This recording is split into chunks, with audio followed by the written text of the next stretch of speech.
This is Chris Hatala, aka Galleon Unlimited. This is the first episode of Found in Translation. I'm going to interview other people, focus on Phantasy Star, people who've really contributed to the English-speaking Phantasy Star fandom, both in translations, like text adventures, and literature and things we didn't get in the States. I got involved in all this stuff because I wanted to make one little change in Phantasy Star IV, and I ended up learning all about romhacking and meeting all these really cool people who done awesome things. And many of them were kind enough to lend me help when I was starting off my project. Yeah, if you want to introduce yourself, our special guest for episode 1. Well, I'm Josh, go by Vivify93. I have been ROM hacking off and on since 2011, I believe. I had some little skirmishes here and there with ROM hacking when I was even younger, but I've been into improving games, mostly RPGs, for quite some time now. And you also, I messaged you on romhacking.net, and you were the first person to give me a reply. And it was like a super great feeling because I had been waiting for remakes that never came out in English. Felt like they were never going to come out. Like, who's going to take on a project like this? And then lo and behold, Generations 1 comes out. And then a couple years later, Generation 2 comes out. Tell us how you got involved with those projects and maybe what you like about Phantasy Star in the first place. Whew, boy, Generation, huh? So, what I would like to clarify first off is I don't know much in the way of Japanese, so I consider myself more a localizer and not a translator. I have what I call a localizer's instinct, where you can go through some text and read it, and you can understand, oh, you know what, this seems off. I bet this is not correctly translated. And I brought this actually to people who are actually working on the translation side of things, and they'll be like, wow, you were right, that is not correct at all, we need to fix that. Localizers eye aside, I'm not really that adept in Japanese, or being able to truly tell what is an issue in a translation. And so basically what people will do is they'll give me a raw basic translation, and I'll work it over and then spit it back to them and be like, does this sound good? Is this more succinct? Does it read more naturally, but does it also still convey the same meaning? That's what we did with one of the projects I'm most proud of, Pretty Soldier, Sailor Moon, Another Story, version 2.04. And what system is that Sailor Moon on, just in case someone wants to look it up? Super Nintendo. Yeah, it's a great RPG. Phantasy Star Generation 1. I got involved because I saw that Kayans and Tryphon actually wanted to do a much more elaborate and official looking job on Generation 2. And I was like, well, wait a second, I do love Phantasy Star 2, but I have so much respect for Phantasy Star 1 because Alice, here you have her as a 15-year-old girl. Her brother is dead at the hands of a fascist dictator, and she decides to take up his sword, put on decent, well-fitting armor, and go off to kill that king to not only get revenge, but to save her solar system. She's not only a great role model for young children, but especially young girls. I mean, I don't really know the amount of 5-year-olds who could sit down and stumble their way through Phantasy Star 1 on the Master System, but who knows, There are all kinds of kids getting into retro gaming. At any rate, I actually approached Kayans and Tryphon and said, look, I want to work on an update of the script. I want to take away some abbreviations. I want to put in expanded item names. I want to implement the icons that you're using for Generation 2. And they gave me the go-ahead, but it was pretty quiet until a few days before Generation 2's release, and I was like, no, you guys, I wanted to get Generation 1 done before you released Generation 2. And so Tryphon agreed to help me with it. I didn't make it out in time, of course. That would have been a major rush job. I went up to Tryphon and asked him if we could get the ball rolling literally 3 days before he and Kayans had projected the beta of Generation 2 to go out. Wow. That would not have worked. But I did get it out not that many days after Generation 2. We weren't using a GitHub repository. I would send the script to Tryphon in an email, and I didn't understand that because we were not using a GitHub repository and because he did not sit down and take some time out of his very busy day, because he probably wasn't able to show me how to use the tools, I didn't really understand that like he would have to stop and like build an entire new ISO for me to test. My pet theory is that like I kind of soured him to working on projects like this because I would send him multiple builds over the course of days. I'd be like, "Do this for me, okay? Thanks. Do this for me." It was bad. It was really bad. I'm ashamed of my behavior. Can you explain a little bit about GitHub? Because I see development projects and it's like, oh, just like get this from the GitHub, but I don't like understand why it's not just like a Google Drive that you can get this stuff from. And why is GitHub so central to coding and developing? So MZab, who helped me with Sailor Moon Another Story, actually showed me how to use GitHub. It's important to use because everyone who is working on the project, and I mean everyone, will be able to install a Git client. In my case, I used Tortoise Git. It was what was recommended to me. I installed a client that allowed me to download and upload files to the main GitHub repository where all the files are centralized. And it can do that pretty much almost instantly. You can see any changes made. You won't need to like write out your own logs on what changed. You can revert the changes easily. You can put up discussions or like make different branches of projects. Like, okay, well, let's say we want to name the enemies this different way. Well, let's make a different branch and we'll see if that works during testing. So that's pretty much why GitHub's important.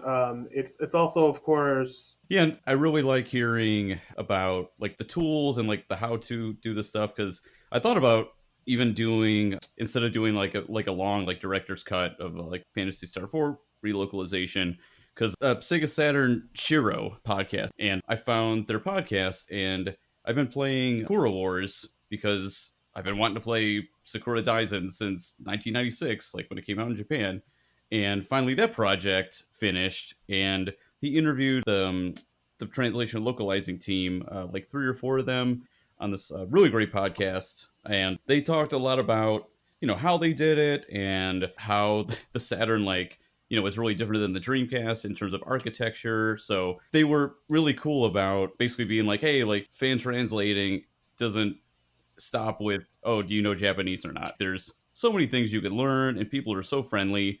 And if there's something you've always wanted to do, just do a little bit of research yourself and see who can help you, and then you'll learn something. Yeah, so that's part of why I wanted to do this to explain like the tools and like how people do this stuff. In addition to like the in-game content.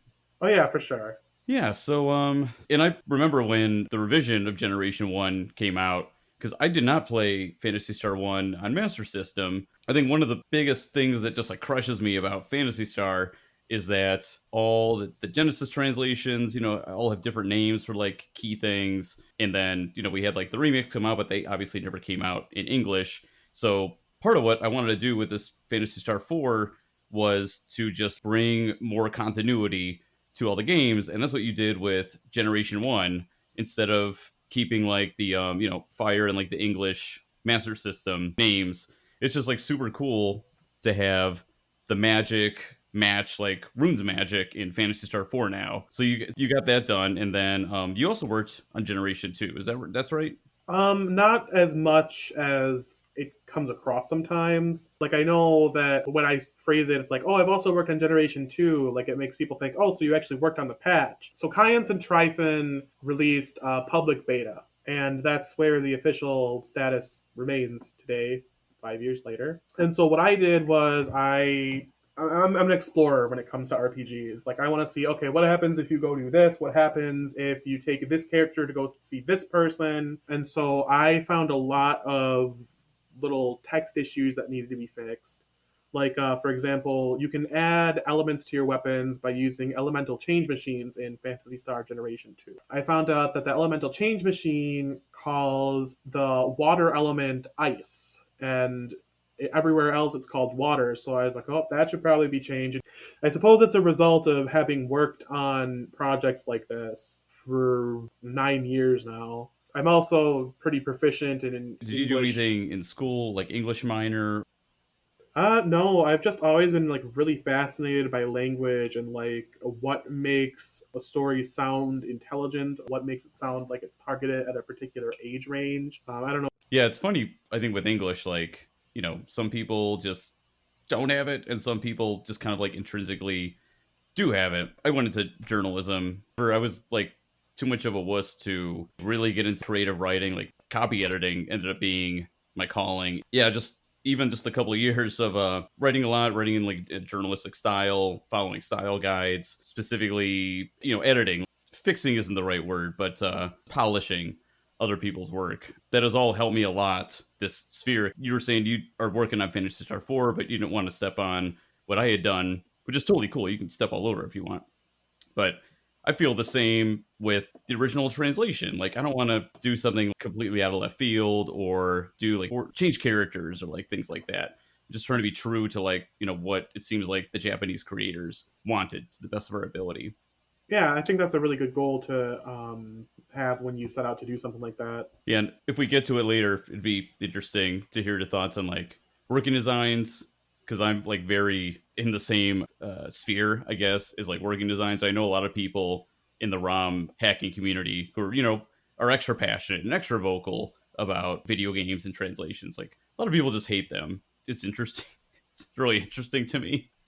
I got a lot of flack from a couple people who were like, "Oh, I like this, but there's too many jokes in it."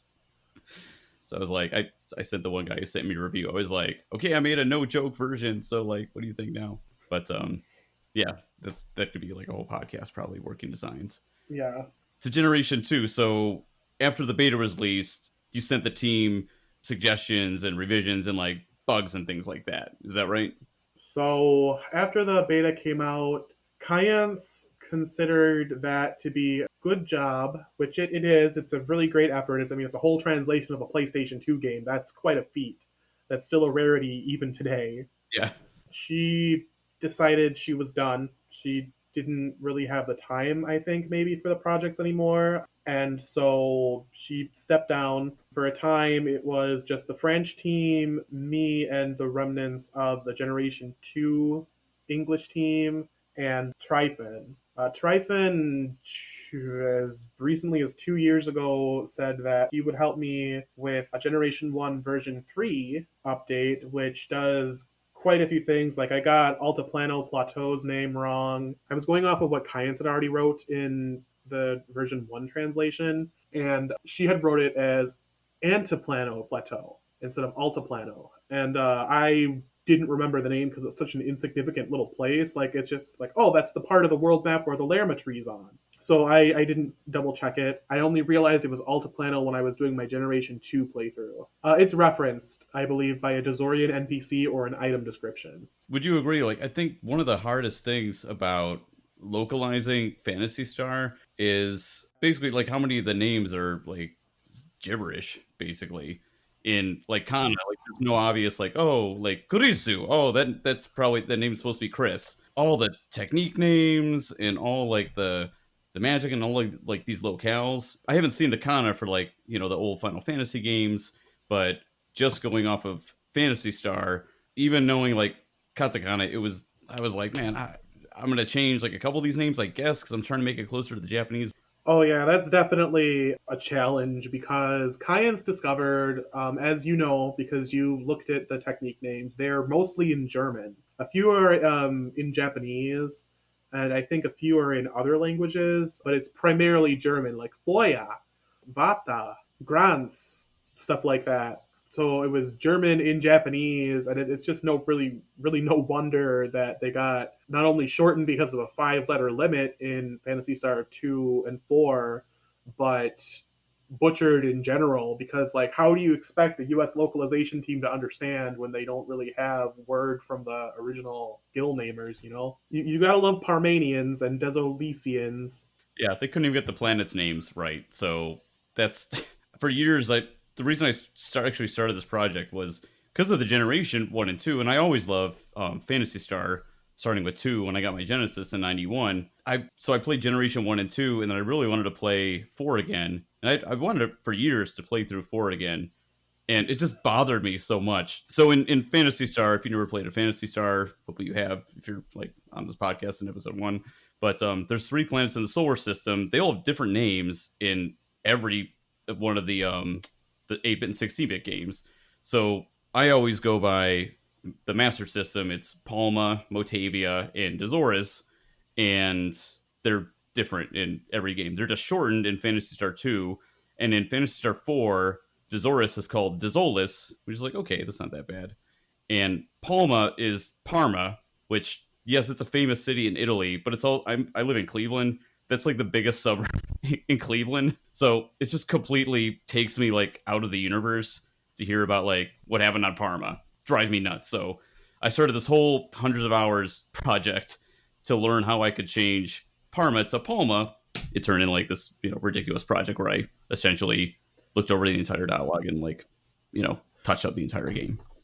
But that's how it goes sometimes. So continue. Sorry. You're talking about the German names, which when I read that, I was like, oh my God, that makes so much sense. But yeah, the dual glides, there's nothing else they could have done. It just sucks that like you needed the technique chart when we were kids because foy, like, what the hell does that mean? It's like fire. That's all you can really tell yourself. And then like that's it. Like what's a Zan? Yeah. What does Fu do? Well, I guess that one like Fu Thunder. Even those, when I was a kid, I didn't make a lot of those connections because it's Su, TSU, right? The level 1. Yeah, Su, and it turns into Thu, Githu, Nathu. Yeah, so it's just like, it's so bizarre. And in general, I feel like some people feel like if you touch the script for like some of these old games, you're like crapping on what the original localizers did. But they were doing this as a 9 to 5 job. Hopefully, I've heard about like the terrible hours that like they had to work in Japan and everything and game development. Yeah. But they're under like serious time constraints, and to translate these games into English, you had way less space and way less characters. So it's like Sega, Nintendo, like they did as good a job as they can. But we have the advantage now of, hey, we can spend 200 hours on this fan project in our spare time just because we want to. Yeah, exactly. Especially when everything's easily able to be referenced online. Like, really, for my only lore mistake that I know of in Generation 1 was Antiplano instead of Altiplano. Otherwise, like, I researched Phantasy Star 4, I got input from I can kind of read Romaji when, like, it's obvious what it's supposed to be, as long as it's not straight up Japanese kana and, like, it's English Romaji. But I was able to reference the Romaji, which, I was able to get access to Romaji in the first place. I was able to say, okay, that's Fureri. Fureri is probably supposed to be flaily, which is the exact spell Rune uses. And Fure comes from Furea, flare, so, why not just keep flaily? It's close enough. Yeah, I really like the names for the magic in Phantasy Star 4. Looking at the kana, it's like, oh, okay, maybe that really was just supposed to be fire and not flaily like the English came up with. But I don't know, I just think it's way cooler and kind of makes it more mysterious that it's not just like, Ice 2, like in Final Fantasy. That's cool, but I just feel like it's another thing that makes Phantasy Star unique. Oh, yeah, definitely. Yeah, so to have like Generation 1, 2, and 4 kind of like unified now, even if it's just in like fan translations that people have to hunt down, I think is like super, super cool. Did you use the Phantasy Star compendium that Rebecca Kapowski translated? Did you use that a lot in your work? I used that a few times. I mostly went to Google and I was like, Fantasy Star, insert term here, and then like Rebecca Kapowski's site would come up. I have read it before leisurely, before I even started any of my numerous Fantasy Star projects. But I can't say like I've spent hours and hours poring over it. I can't say that it was instrumental in helping me with my updating the script, because I have like a nerd brain, and the nerd brain is able to like digest like the most minute, ever loving details of an RPG Yeah, if I enjoy it. yeah, I would definitely agree with that. Yeah, the compendium is like, it's really cool. And is it from the Untold Stories of Japanese Game Developers? I think Volume 1 might have. Oh no, it's the Sega Genesis collected works that this guy in the UK put out. He just got his Dreamcast collective works books actually going out. Have you ever seen those? I don't believe I have. This is the first time I've heard of this. Oh my god, you probably really like the Genesis one if you like Phantasy Star at all. And there's a bunch of developer interviews, that book too. And between that and the compendium, there's all this cool Phantasy Star knowledge in there that you would have no idea to know based on the English. Did you know that the big winged cat in the Miss Valley is supposed to be Mao from Phantasy Star 1? Did you know that? I had an inkling, but that was nice to have confirmed. Yeah, so it was sweet reading that the developers literally say like, "Oh yeah, and Meow it's just been like whatever, just like two sentences like saying oh what he's been up to and he's been like waiting for whatever." To be able to put that back in the game just like makes me like really happy because it's like, "Oh, this is what the developers meant, that this is another amazing connection between Phantasy Star 1 and 4 that I feel like is confusing to you as an English player and now we can like know what the hell that they wanted. So let's put it in the game." Yeah, for sure. Yeah, and then for anyone who's like not played all the Fantasy Stars, like basically Fantasy Star 4 is this awesome love letter to especially Fantasy Star 1, and it had a lot of the same team. I think it had the same director, I believe. Is that right? I couldn't tell you. But yeah, so a lot of the same team, and they just wanted to make like the culmination of everything that they had learned, probably especially from Phantasy Star 3, which is not very good. It was super rushed. And there's all these like awesome references that completely mangled in the English one. Like you go down the steps at the very beginning of Phantasy Star 4 and you read the statue and it's like Dr. Lubetz, the god of learning, and it's like, well, who gives a crap? But it's supposed to be the dude who made your spaceship in Phantasy Star 1. Now he's like revered as like the Einstein, the father of like technological thought or whatever. You have to do so much research to even figure out these connections that I felt like, that's something cool that you could do, even not being a Japanese speaker. For a lot of these series, there's enough resources out there that you can kind of piece together, your own interpretation, maybe, I guess is a good word, of what the original maybe was supposed to look like if the English team had like had more time to do the So game. there's a wiki called the Cutting Room Floor that is dedicated to unused content in all sorts of video games. They do unused text, localization changes, and so it has some comparisons between four different English prototypes of Phantasy Star 4.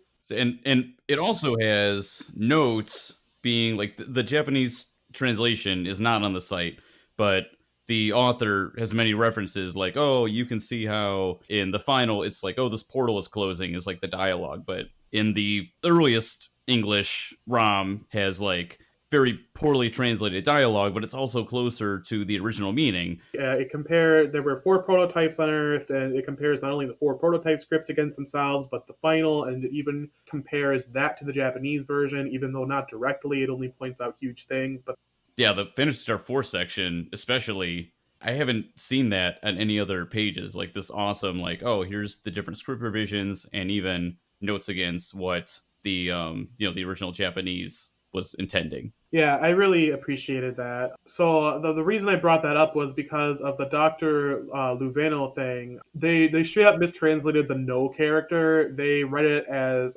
tsu somehow instead of no, and so that's how that happened.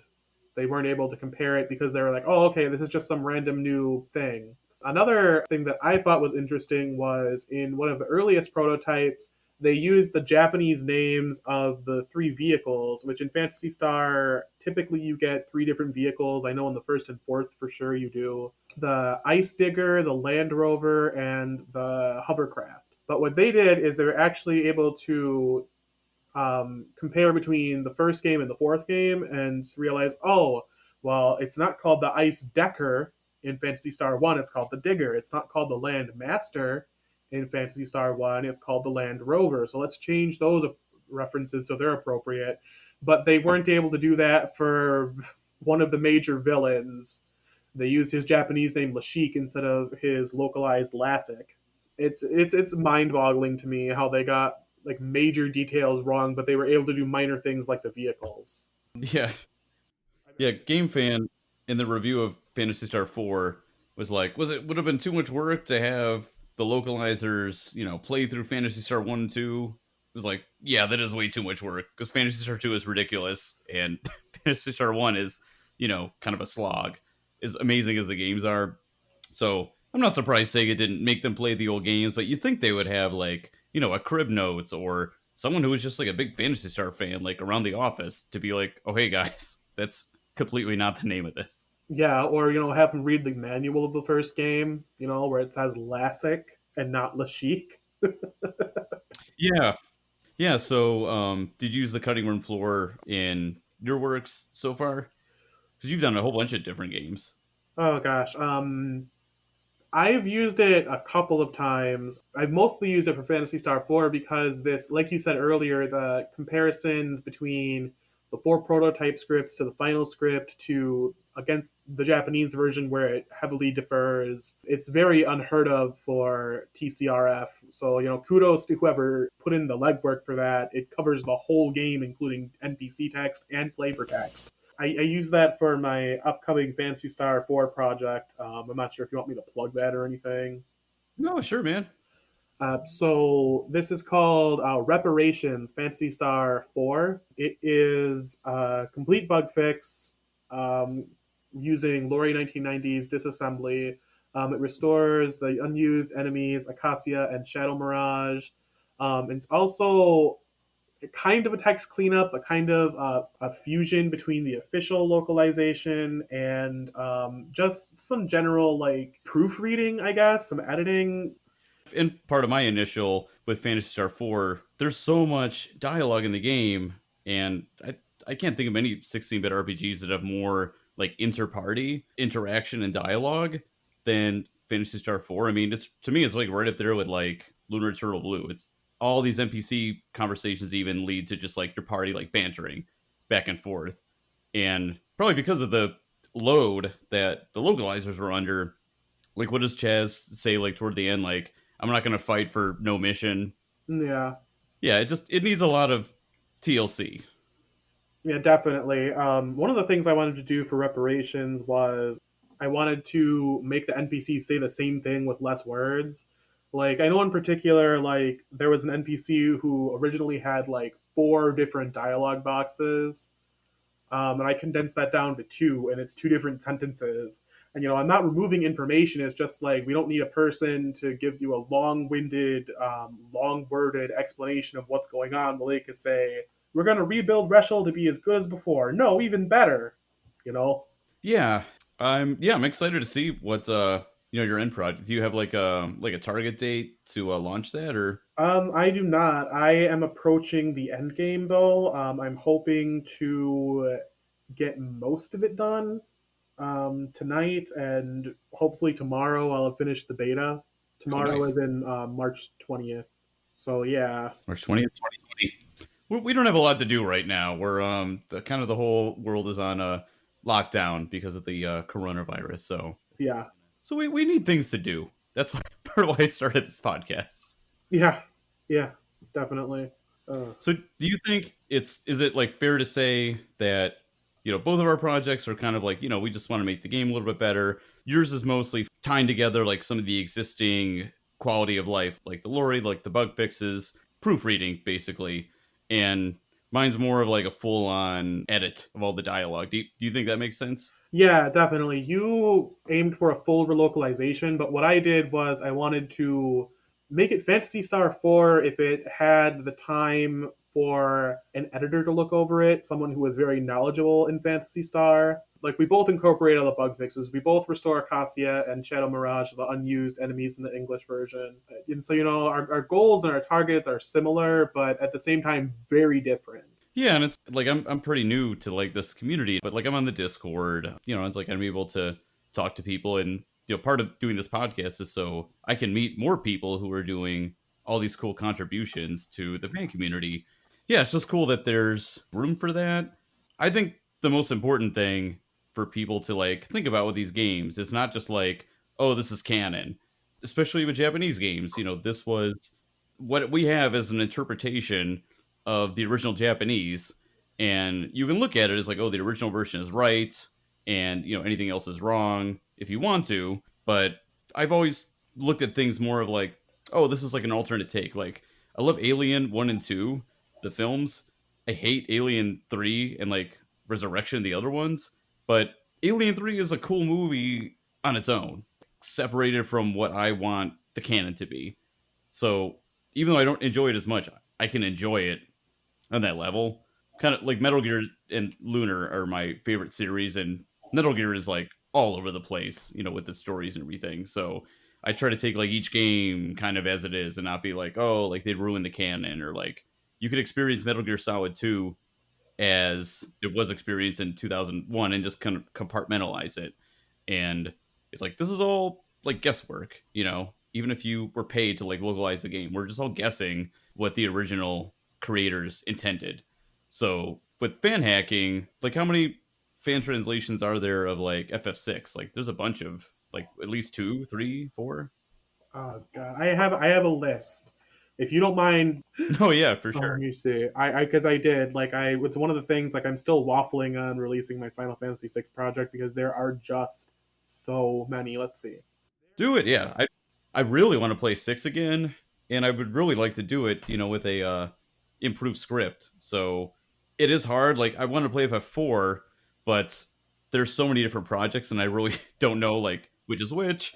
But I would definitely start with your work because I know you, and like we've worked together a little bit, and I feel like I know your style, and I'm sure everyone's passionate, but I know specifically your passion, so Oh yeah. it gives me a place to start, kind of.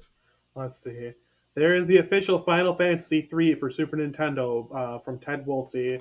There is the PlayStation 1 version, which actually does have slight modifications to Woolsey's script. There is Oh, the really? Japanese Super Famicom translation by RPG One, which actually isn't that great. There's Final Fantasy VI Advance by Tom Slattery, which is for GBA and smart devices and PC. There's Final Fantasy VI Improved by Dark Mage. There's Final Fantasy VI Stand Guard by Spoonius. There's Final Fantasy VI Relocalized by Dr. Meat. There's Final Fantasy VI Ted Woolsey Uncensored Edition by Rodimus Primal. And there's Final Fantasy VI Retranslated by Harry Hen. Then there are the text-only translations of the script by Lena Darkstar, Kay Huazit, and Tomato. Oh, Tomato did one? Oh yeah, that's right. He did like a stream or something Yeah, a couple months ago, and it's collected on his site, Legends of Localization. and he was like comparing different versions. Yeah, like that's super cool. Like that's awesome. I would love to see. I don't watch Let's Plays because I just don't. They just don't appeal to me. But that's the kind of thing that I would watch because I'm like I can learn something about the game, and I can learn something about the different choices that like all these like localizers have made, and I just think it's really interesting. Oh yeah, definitely. It's always great to see like what one localizer did and what one localizer did differently. Comparing apples to apples almost, but it's still like different flavors. Like you're not going to get the same flavor out of a Granny Smith than you are out of a Red Delicious. Yeah, yeah. Yeah, geez, you mentioned Lori 1990. So this guy, it turns out he is Italian. He lives in Italy. It's just so fascinating to me. Like number one, like the international talent that gets assembled on like a lot of these like ROM hacking projects. When I first looked at the coding for Fantasy Star, I looked up like some basic like, oh, here's how to ROM hack, and like you need to learn like binary and like all this crap I didn't really have to do. I started with like some NES and stuff like that, but I really want to just get into Fantasy Star. So I guess later Genesis games have kind of two decryption, Nemesis, and what's the other one? Oh God, I wouldn't even know. I'm not too familiar with it. So basically, Nintendo games, you can kind of go in and like mess with the code in real time now, and I don't know, change Mario's overalls or whatever, and you could like you make this change in the code with like a WYSIWYG editor, basically. So Japanese games and like more 16-bit games and games that are more complicated to fit everything on the cartridge, they use this like weird proprietary compression. So this gentleman in Italy, Lordi 1990, has done the disassembly for all the Phantasy Star games and a bunch of other games.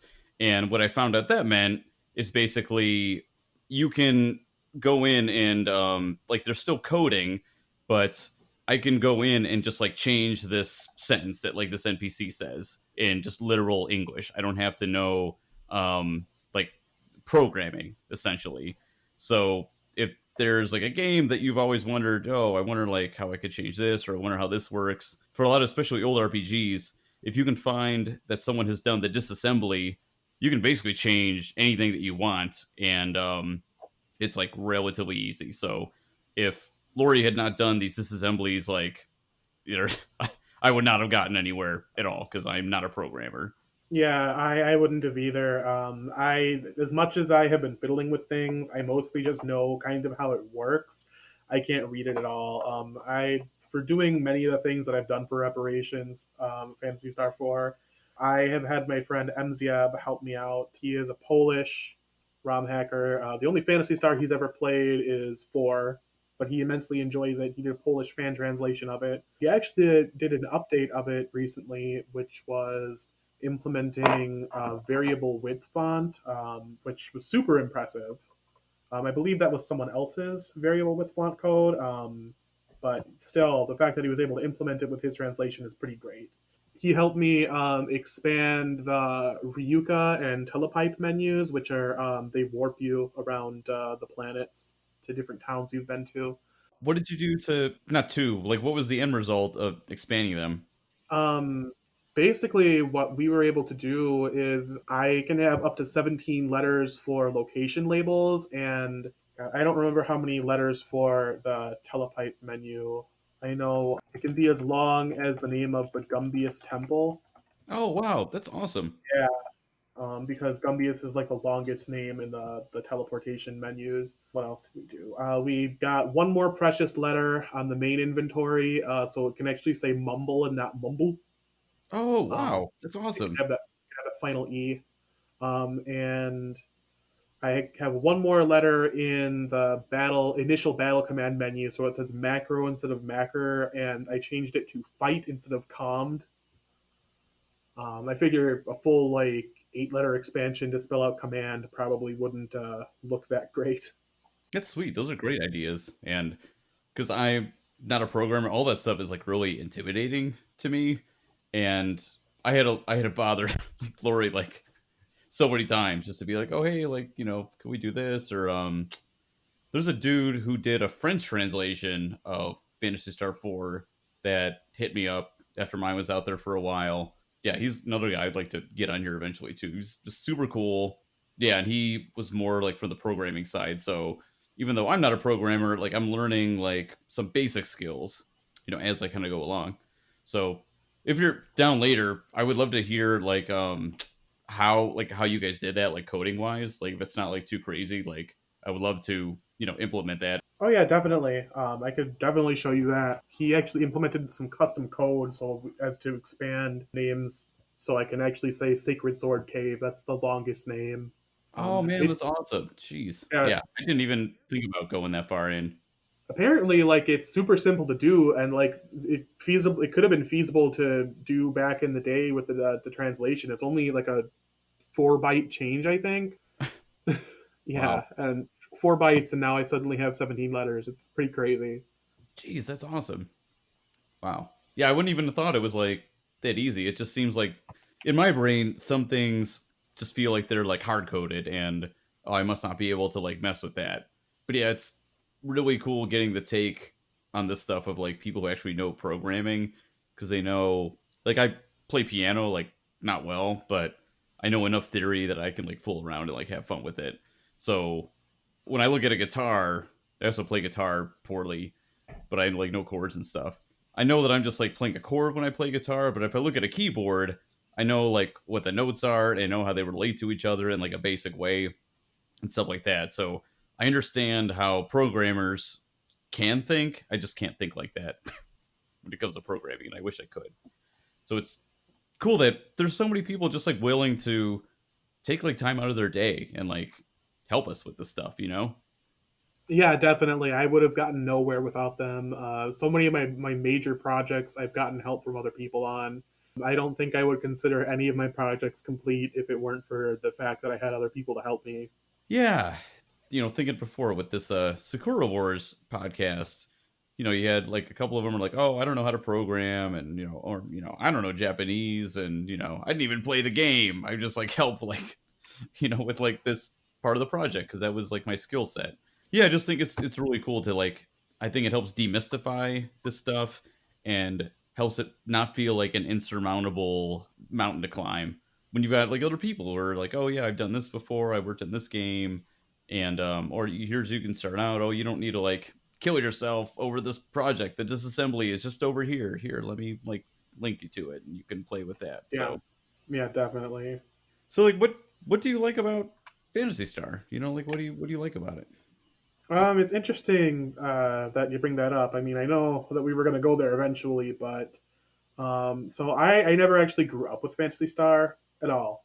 We were a Nintendo house, and then we were a PlayStation house. We had a Genesis briefly when I was 8 or 9. Um, we had Sorcerer's Kingdom, which is that is not a good game. I'm sorry if anyone listening has good memories of it, but that was not a good game. Genesis? Yeah, for Genesis. I'm a huge Sega's my number one. I've never even heard of that. What is it? It's an RPG? It is. It's an action RPG, and my dad got it cheap, and it was cheap for a reason. It's What year did it come out? I couldn't tell you. I do know. Apparently, it's related to Phantasy Star in a small way. But the team who worked on Phantasy Star 3, I could be remembering this wrong, but the team who worked on Phantasy Star 3 also worked on Sorcerer's Kingdom, and people thought it was going to be Phantasy Star 5. It was in the in magazines. We were like, "Oh, are they making a new Phantasy Star?" And no, they're just making Sorcerer's Kingdom. Does it look like 3? A little bit, yeah. I could be remembering it wrong. I think it was Sorcerer's Kingdom, but I can't say with certainty because it was an old article scan I saw a long time ago. I want to hear more about this game, but I should get I don't want to derail you back Yeah. to your what you like about Fantasy Star. So, So yes, yeah, Nintendo and then PlayStation, and you just fool with the Genesis for a little bit. yeah. We had Sorcerer's Kingdom and Sonic's Sega Smash Pack. I don't remember which one, but it did not have a Phantasy Star on it. Oh, okay, yes. So you probably got a Genesis like pretty late in the life. Like, what would that be? Oh Like yeah, for sure. We got it at a supermarket for like pennies. Came with two controllers though, but yeah. I don't remember really what got me into Phantasy Star. I got into it in 2012, I believe. I started with Phantasy Star 1, and I was just really attracted to the world. The blend of sci fi and fantasy really popped out to me because it's not something that many games do. Like, there's Star Ocean. I've only ever played Star Ocean 1, but in Star Ocean 1, like, it was pretty much mostly fantasy. I mean, like, there were the scientific backgrounds like here and there, but it was pretty much mostly fantasy world. I haven't played past Star Ocean 1, but for me, my experience with that was mostly fantasy with like sprinklings of scientific. For Phantasy Star, like it was truly like, okay, I'm gonna go travel across these green plains and kill these monsters and dragons, but I'm gonna take my sword and pack it away on the spaceship for a trip to another planet. It's really crazy. And of course, the first game is super exceptional. Not only does it have a strong female protagonist, it was a strong female protagonist in the 80s who had no love plot, whose motivation was vengeance and revolution. And of course, the first person pseudo 3D mazes look astounding. Like, sure, it looks dated today because it's one tile set with different colors, but it's really impressive that they were able to do that on a console back in the day. And I got into it with the retranslation by SMS Power. The Japanese version of Phantasy Star for the Mark III console uses higher quality music, FM synth, rather than PSG synth. And so the music quality really blew me away too. Like, I was just astounded that this was a game from the 80s. YouTube that soundtrack like right now. If you played it as a kid or something and you've never heard of the FM soundtrack, it's so badass. This FM module never came out for the Master System, so even if you have the American cartridge, now there's mods so you can put a FM module on your Master System. The American cart doesn't even support it, but yeah, listen to the Japanese soundtrack. It's awesome. Yeah, you can also hear it in the Switch version of Phantasy Star 1, Sega Ages Phantasy Star. Yeah, my friend he's heard me talk about Fantasy Star for since 2008. I told him the whole story of Fantasy Star 1, 2, 3, and 4 while we were like raking leaves, and he finally played it just because of Switch, the Sega Ages one, and he really enjoyed it. It sounds like it's a really really good port and modernizes it enough to make it more approachable, but it's still like old school. Oh yeah, I would love to have that on PC, especially with the auto map. That's great. That's like a godsend. In the Switch version, did they retranslate it, or is it just the SMS original translation? Nope, it's just the SMS original with the option to have the Japanese FM synth. It's pretty well. I appreciate that they wanted to keep the experience pure, but like there are some issues like Meow flaps his wings proudly. That I think they should have fixed, as well as a couple of howlers. Like the GBA version even fixed uh, the character, the mage character. They wear a white robe. It's hard to describe them because they have a different name from the first game to the second and fourth games, even in the international translation. But their master has two different names in the Master System original: Tarzamal and Tajim. Now, it's just Tajim in Japanese. The GBA version actually revised it so it's Tarzamal in both times he's referenced. Oh, cool. I didn't know that. Yeah, and to my knowledge, that the Switch version didn't put that consistency fix in. Yeah, I mean, a lot of old games come out now where they fix minor stuff like that, so that's kind of strange. Yeah. But so you played SMS Power because that's been out a long time now. That is what you got, Fantasy Star. Yes, it's a great translation. It has a few errors. I would have liked if they had done a patch that let you use official terms. Otherwise, like, yeah, that's my go-to Fantasy Star 1 version. I don't play the PS2 versions anymore. The state of their translations and the fact that they really can't be fixed kind of disappoints me to this day. It's like my Fantasy Star 1 Generation 1 translation. Like, the fact that I have a version 3 sitting down waiting to go, it'll probably never see light of day. It's probably going to be my one big regret in like anything ROM hacking or translation I've ever worked on. But anyway, See, we're putting the spotlight, on your work now. So, well, hopefully someone's gonna want to help you out. maybe PS2 architecture is pretty archaic and confusing. So, without getting into like specifics, is it basically like we have the disassembly for Phantasy Star 4, so we can mess with the game kind of however we want and just see what happens? Is it like you basically don't have like those tools? You don't have like the disassembly of Generation 1. You just have like a text document with all the script, and you don't have the tools to implement it. Is that right? Sort of. I have the tools, and the lead of the French Fantasy Star Generation 1 and 2 translation, he goes by Hie on romhacking.net, and he goes by Blah on Fantasy Star Cave forums. He has the tools. He has posted the tools publicly, but he said that there was some sort of error with my files, and he doesn't know what the error is. So he reached out to Tryphon for help, and well, that was in 2018, and now it's 2020. Don't give up. So There's a bunch of people that I've been trying to get a hold of, and I'm gonna bug them again, basically, like for to be like, hey, like get in this podcast, like Peaches, who did relocalized or I think retranslated Fantasy Star 3, which is such a noble task yeah, because I even tell people like just don't play Fantasy Star 3, just like play 1, 2, and 4. It's such a cool concept, and it's got so many cool things in the game. It's just like the game is just not that fun to play. To my understanding, the team had like a year or less than a year to do the game. A lot of their high concept stuff just it's not implemented like as well as it could. But someone like took the time to give it like a really nice treatment in English. So it's like, man, I want to learn about that. It's interesting. A game that is a black sheep, a game that not a lot of people, even who love the series, care about. They did all this work retranslate the game in English. Like that's super interesting, I think. yeah, I really appreciate their dedication.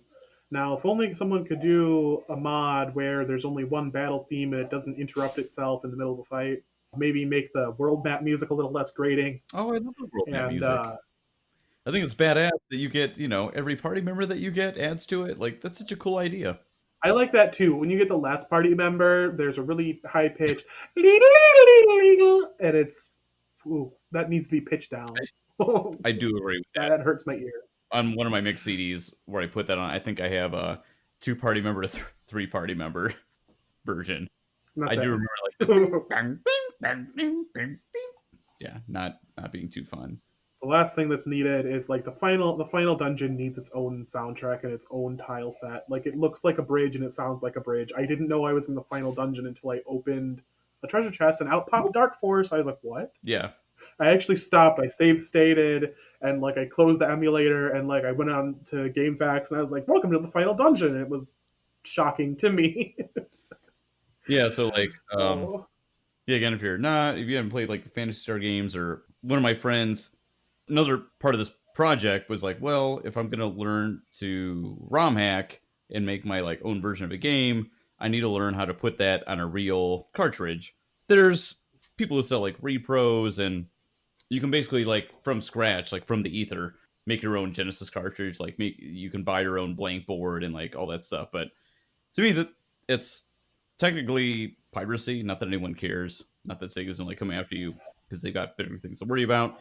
But it doesn't feel like real to me unless I'm playing on, I don't know, something that was like manufactured by Sega or whatever. I learned how to take the Japanese cartridges are just way cheaper than the American ones.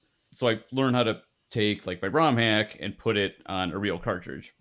That was its whole like thing to learn how to do this stuff. I gave Phantasy Star 4 to my friend to try like my patch version, and I was like, man, it's gonna be quite a commitment to play Phantasy Star 1 and 2 and 3. So I made him like a just like a Google Doc, like basically like an old school like let's play of like some stills and a description of like what the characters do, and I just wrote in like a snarky manner or whatever, like a John Boy from back in the day. Yeah, I just had like two sentences about Phantasy Star 3. I was like, all I need to know, they're on a spaceship and they got away from Palma. That's all I need to know.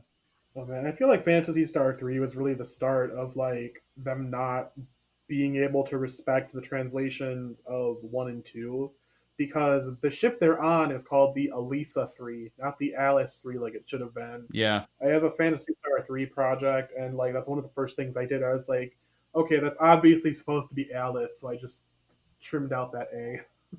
Do you prefer Alice, or I call her Alisa, like Alisa. Which do you prefer? I usually go by the English canon names simply for the fact that like even the Japanese developers, I think when they're using English translations, they don't say, oh, "Okay, this is foreign." No, they always say, "No, this is Ren." I believe that there was one of the Japanese artists has a website out there, and they have an English site. I'm not sure if it's still up. I don't remember who it was, but they did exactly what I described. It would be like they would use the English canon names, and so it's kind of like I believe what Rebecca Kapowski has on her site is like, okay, this is the international canon, and she even goes as far as making up theories as to why Noah from Fantasy Star One is suddenly called Lutz, his Japanese name, in 2 and 4. She also has theories about the calendar change, like Fantasy Star One. It was always AW.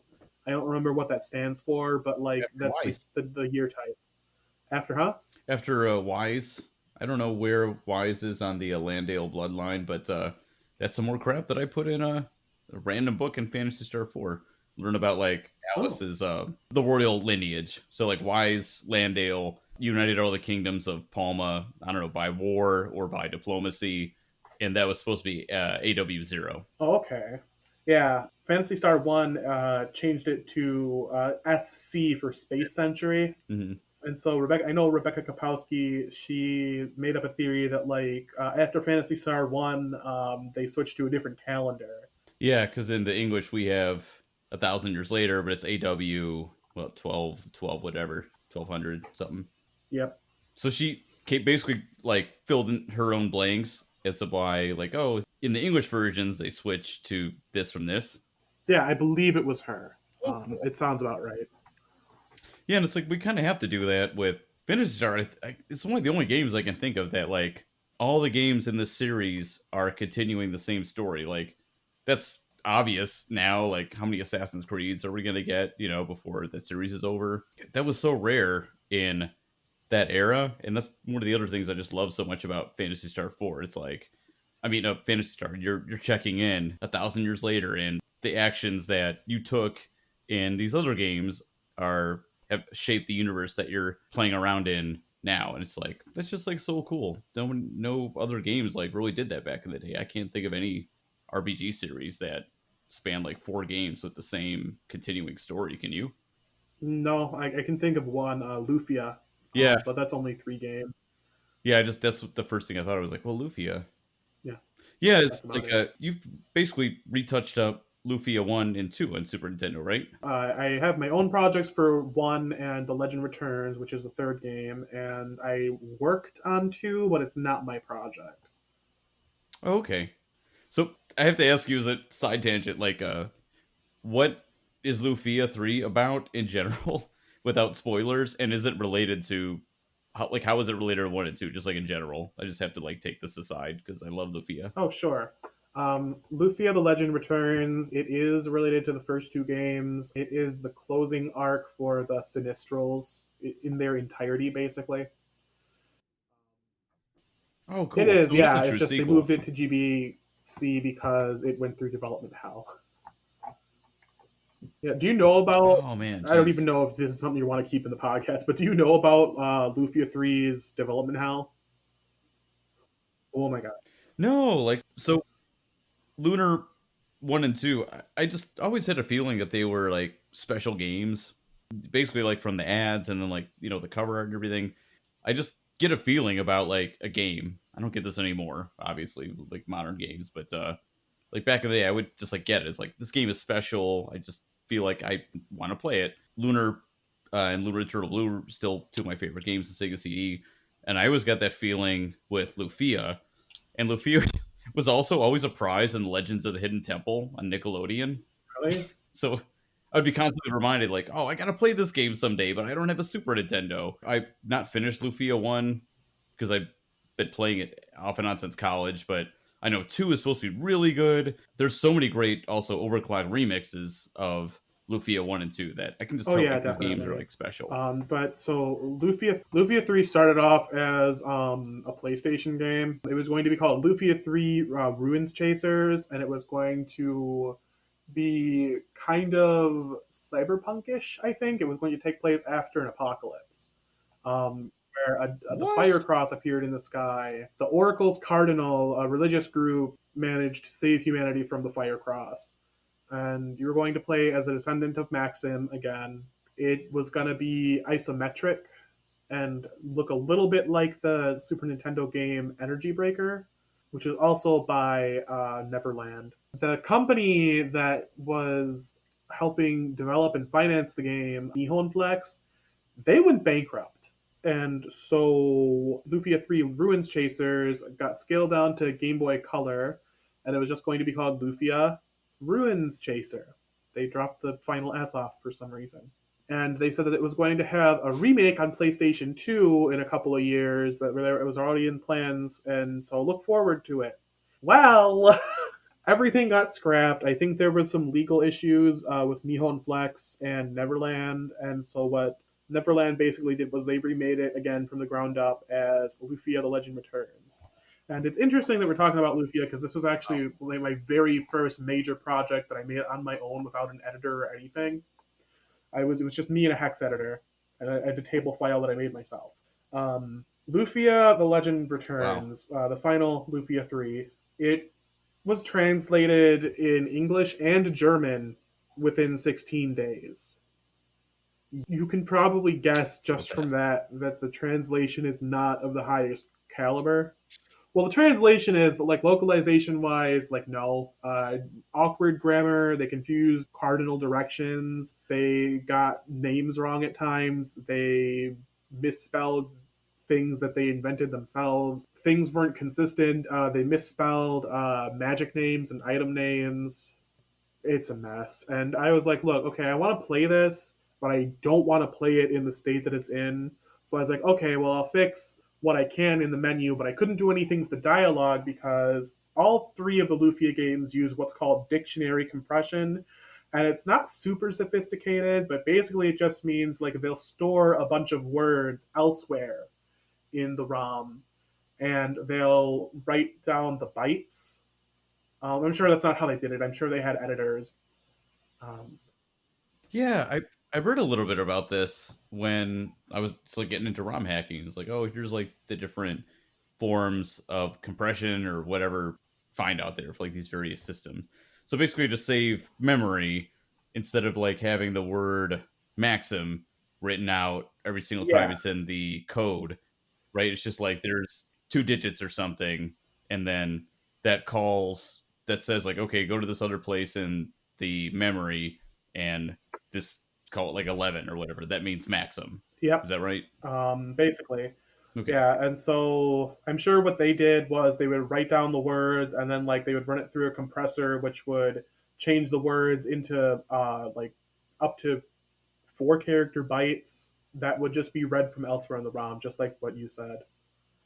And it was actually Lori Okay. Lorenzo who helped me with demystifying Lufia, the Legend Returns table dictionary. Oh, no way. Yeah, and so he got me the full table with a dictionary. I haven't released it publicly because it's a little incomplete. I've been meaning to sit down and try to finish it up, but I haven't. Maybe I'm a little selfish. So the table dictionary, so does that mean like you have to figure out, if you don't have one already, you have to go into the ROM, into like the hex, figure out like, okay, this code means these couple letters. Is that right? Yeah, that sounds pretty accurate. I'm not sure what Lori himself did. I basically said, please, please, please, please help me. Well, how did you know about Lori? This is the first time you work with him. I have worked on pretty much every Phantasy Star game in some fashion because I don't like when games that have perfectly valid lowercase letters in the script don't utilize them. It feels like it's screaming at me like, Rolf picked up motivate!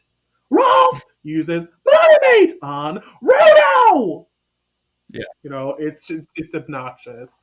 And so I made text no, and so I made a proper case hack for Phantasy Star 2, and I went on to make one for 4 as well. And Lori, out of the blue, came in and said, "Hey, I saw that you have done a couple of things for this. Let me show you how to further improve it." And I was like, "Holy crap! You just came out of nowhere and massively improved it." And so I took Fauntleroy's notes that he had made himself, as well as various improvements that Lori gave me, and Phantasy Star 2 Proper Caser turned into Phantasy Star 2 Improvement. What else did you put in that two improvements patch? Because I've not played it. Oh man, let me pop up the README real quick. Is it just like less ridiculously hard? Is it challenge changes? So I kept the core challenge intact. Ah, my gosh. So Lori has gone on to make a bug fix patch for Phantasy Star 2.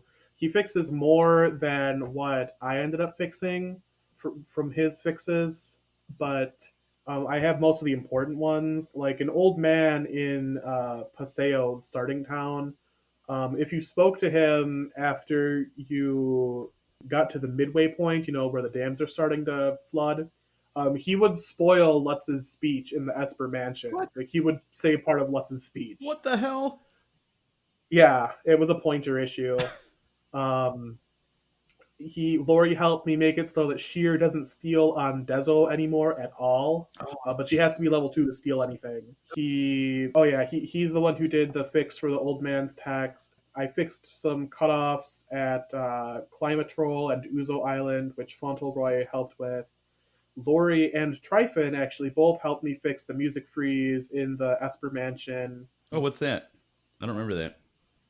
So during one of Lutz's speeches, basically it's the text is too long for the English ROM to handle. And so the music will just kind of freeze during a note. Like the game is fine, but you have to save and reset the game to fix it.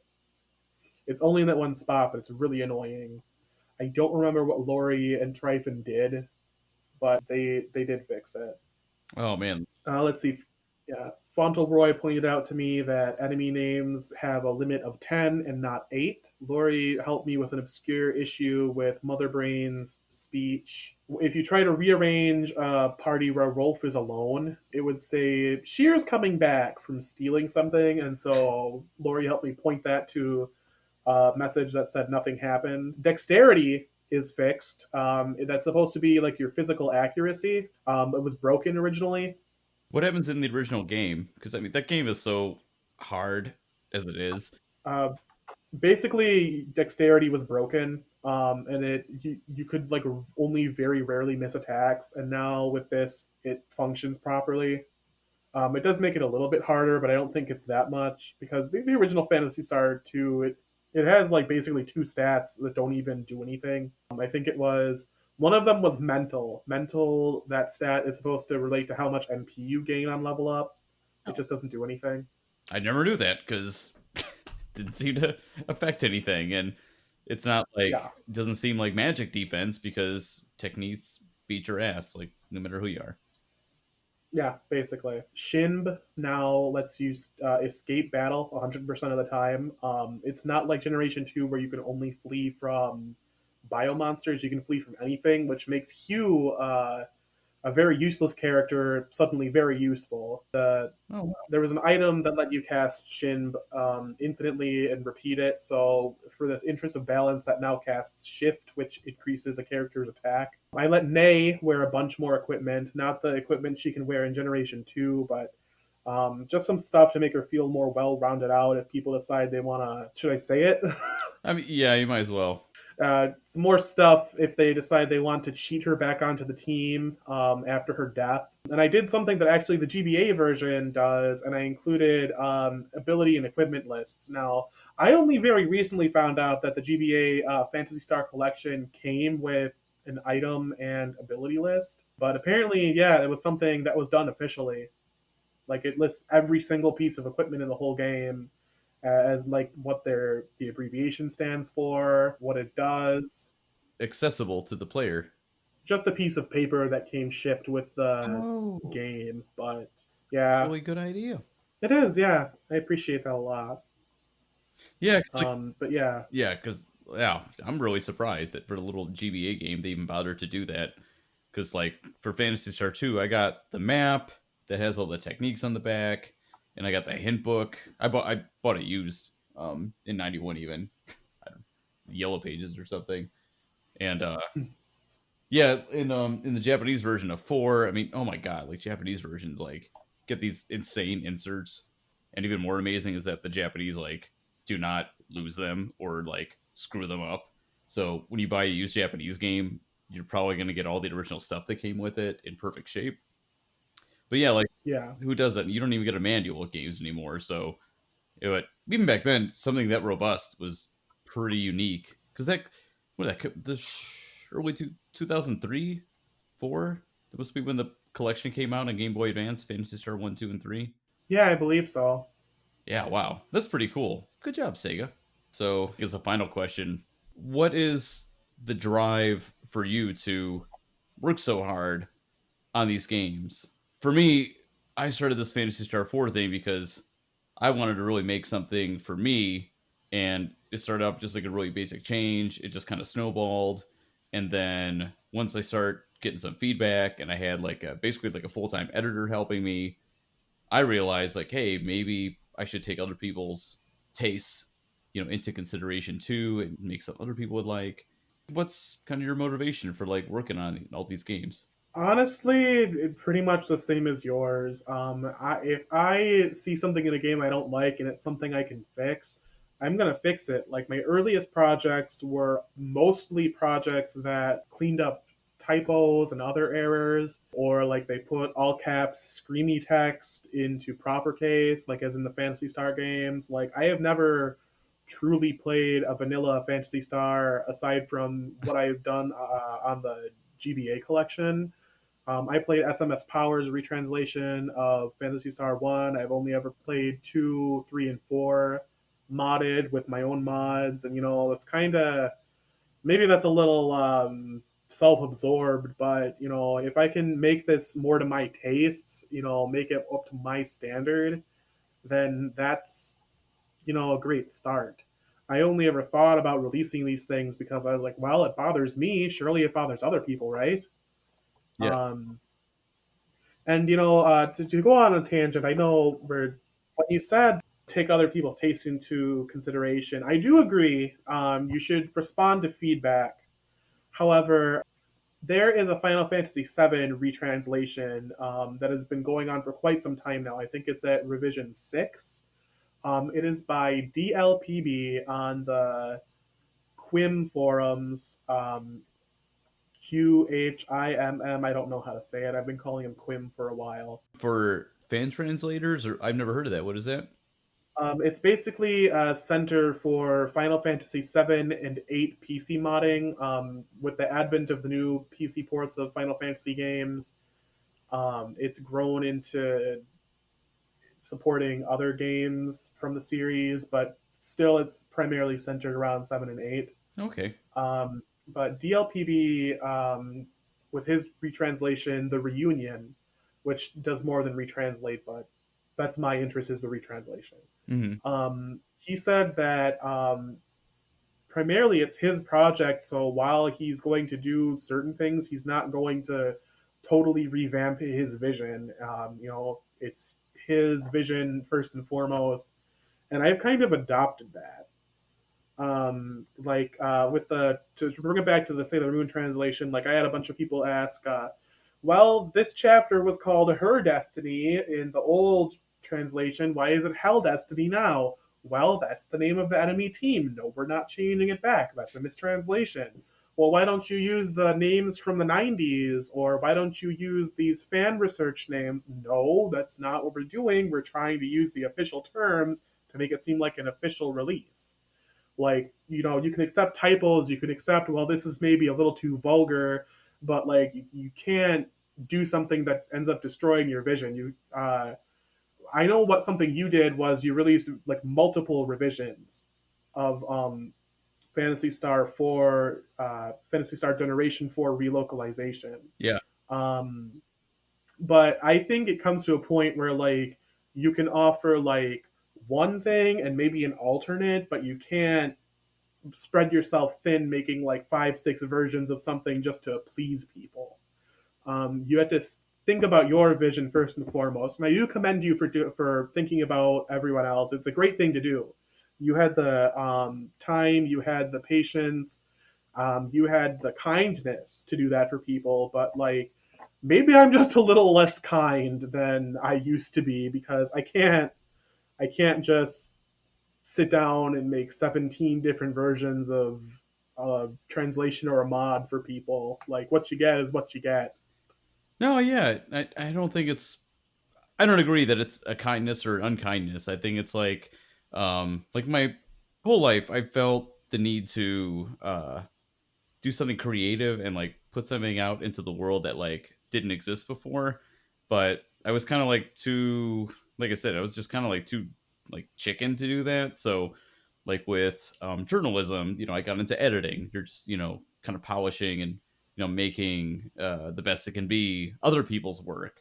And I've just kind of been that my whole life. And I can take video games have taught me actually to because I play it's a whole nother story, but I play fighting games competitively. I play Dance Dance Revolution competitively, and through gaming, I've learned to like take feedback and not take it personally, and just take it as like I am using this to get better. But I think internet feedback and doing something that is like just creative, like just writing, is like really really scary and like really tough on I think like anyone's ego, I guess, unless you're just built that it doesn't bother you to, wholeheartedly pursue your vision. Yeah, that's what I try to do with my past. I just try to make something that, I really wanted to play and I felt that was like true to the characters, to the vision. The changes that I made weren't too tough to do. They were pretty global. With all these different versions of Phantasy Star, the translations of the planets and the techniques and the magic, everyone's going to have maybe their own preference. So I did patches upon request to put all the master system names and magic and like magic and conventions and just call her Alice instead of Alyssa and etc. And I kind of took like what I wanted to play, first and foremost, and I did a patch that's for completely as much as I felt like I could link up to generation 1 and 2. Now that we can make technique names longer and stuff, maybe I can put like giftware and like the longest generation names like in the Genesis version, which is really cool. But yeah, I think Steve Jobs, who I'm not an Apple person, something really interesting in his biography basically said like people are too concerned about wanting other people to like them, and I have that affliction where I just want people to like what I do while keeping true to myself. So yeah, I was like, fine, man, you're like one person who asked, for this global replays. It was like a global replays. I could do that, and even the people who are like, oh, you put too many jokes in here or whatever. So I was like, fine. I just took like a couple hours. I just took out like all the NPC jokes that I put in, but at the end of the day, I still have the version that I really like, I guess. But I don't know. The more I got into it, the more I realized it's like, oh, like everyone's got their unique. You can't please everybody, but I try to. That's just my personality, which that's not good, or I guess it's not necessarily bad, but yeah, I think it's cool, man, to just have like the just stick to your guns and just be like, hey, like here's what I did, like you don't like it, that's cool. Here's the tools, go make your own. Yeah, for sure. Yeah, well, thanks so much for taking the time to talk about your projects and just talk about why Fantasy Star is awesome. I really appreciate it. Yeah, thank you for having me. Yeah, this is just super cool. I think like what you do in your spare time really says a lot about I don't know who you are and stuff like that. And wish I was out there, I don't know, like curing cancer or something as a career, but I don't know how to do that. I love video games. So for me it's just really important to have a piece of gaming that is not related to my business. And it's just like I'm just trying to put something out there that didn't exist before, and it's a lot of fun to like meet other people who are just doing something that they're passionate about, and I find that really interesting. So this is really cool. All these so many hours go into like these projects that you see on romhacking.net. Like you see, oh, this patch, and you have like some people just have a couple lines describing what they did, but it took dozens, maybe hundreds of hours for them to achieve that, and there's probably a story behind it. So thank you for being on my first episode podcast idea here, and yeah, hopefully we'll definitely talk more. And I'm anxious to see some of that code that can help make my patch even better, which will obviously never be finished because I'm going to be redoing it for the end of time. Yeah, that's how it goes, huh? Yeah, but it's cool. It's just have something to fun to focus on, especially at a time like this where things are a little wacky. But yeah, yeah. Thank you, Josh. I really appreciate it, and looking forward to your Phantasy Star 4 patch. It's called Reparations, right? Yep, Reparations, Phantasy Star 4. I wanted a weird name. And it'll be out soon, right? Hopefully, Cool. So, yeah. is there anything else that you'd like to convey, or No, not really. This said pretty much all that can be said. cool? Well, yeah. Thanks, man, and yeah, thank you for listening. And hopefully we'll be doing more of these. Let me know what you think. Again, my name's Chris Hatala. On Twitter, I'm at Galleon Unlimited. You can always get at me from my website. It's called gamesdonelegit.com. Just like I say in my Fantasy Star patch, let me know if you have any feedback, if you have any thoughts. Let me know if it sucked ass. Let me know if it like whatever was interesting. Like it makes me sad when I do something and people don't like it, but I need to hear that to get better. So yeah, any feedback that you have, I'd love to hear it. Yeah, look up Vivify93 on romhacking.net. Josh has done, geez, I don't know, over a dozen games, I'm sure, right? I think it's up to 22 now. Oh my god. So Vivify has contributed mightily to the ROM hacking community. He's got a bunch of ROMs that, I still need to get around to playing. You'll find a lot there that you will enjoy, I think. So thank you for being with us, and I will see you next time.